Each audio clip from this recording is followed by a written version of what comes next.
अक्षय तृतीयेला लक्ष्मीचे पूजन आपण करतोच, पण ती कायमस्वरूपी आपल्याकडे स्थिर राहावी म्हणून 19 एप्रिल आधी दिलेल्या 4 गोष्टी तुम्ही नक्की करा.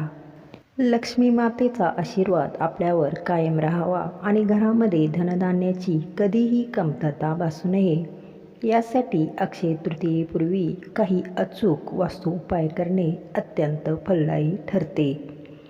चला तर मग जाणून घेऊया, तुमच्या स्वयंपाकघरातील धान्याच्या डब्यात कोणत्या 4 वस्तू ठेवल्याने आपल्यावर लक्ष्मी प्रसन्न होईल. अक्षय तृतीयेच्या शुभमुहूर्तावर लक्ष्मीला आवाहन करण्यापूर्वी हे उपाय तुम्ही करा. यामध्ये पहिला उपाय म्हणजे गव्हाच्या पिठात 10 रुपयांचे नाणे ठेवा. गव्हाचे पीठ हे आपल्या अन्नाचा मुख्य आधार आहे. अक्षय तृतीयेपूर्वी तुमच्या पिठाच्या डब्यात 10 रुपयांचे एक स्वच्छ नाणे ठेवा. नाणे हे लक्ष्मीचे प्रतीक मानले जाते. पिठात नाणे ठेवल्याने अन्नामध्ये बरकत येते आणि आर्थिक ओघ वाढतो. दुसरा उपाय म्हणजे मिठात 5 लवंगा ठेवा. मीठ हे नकारात्मक ऊर्जा दूर करण्यासाठी प्रभावी मानले जाते.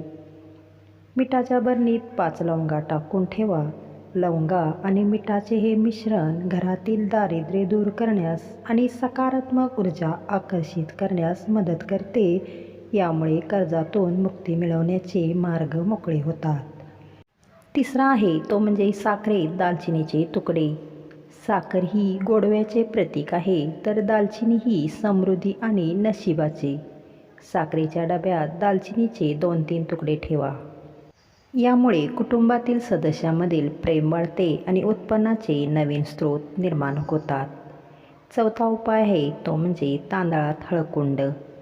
तांदूळ म्हणजे अक्षदा हे मांगल्याचे प्रतीक आहेत, तर हळद ही विष्णू आणि लक्ष्मीला अत्यंत प्रिय आहे. तांदळाच्या डब्यात एक अख्खे हळकुंड ठेवा.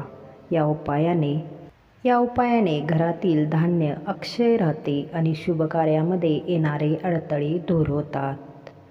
आता मित्रांनो, अक्षय तृतीयेला लक्ष्मी मातेला आवाहन करा. 19 एप्रिल रोजी अक्षय तृतीयेच्या दिवशी सकाळी स्नान करून लक्ष्मी मातेची आणि कुबेर यंत्राची पूजा करा. वरीलप्रमाणे उपाय केल्यानंतर मनोभावे प्रार्थना करा की हे लक्ष्मी माते, आमच्या घरातील धन आणि धान्य अक्षय ठेव आणि तुझा आशीर्वाद आमच्यावर सदैव राहू दे. अशा तऱ्हेने अक्षय तृतीयेला पूजा झाली की दुसऱ्या दिवशी या 4ही वस्तू वाहत्या पाण्यात विसर्जित कराव्यात. धन्यवाद. श्री स्वामी समर्थ.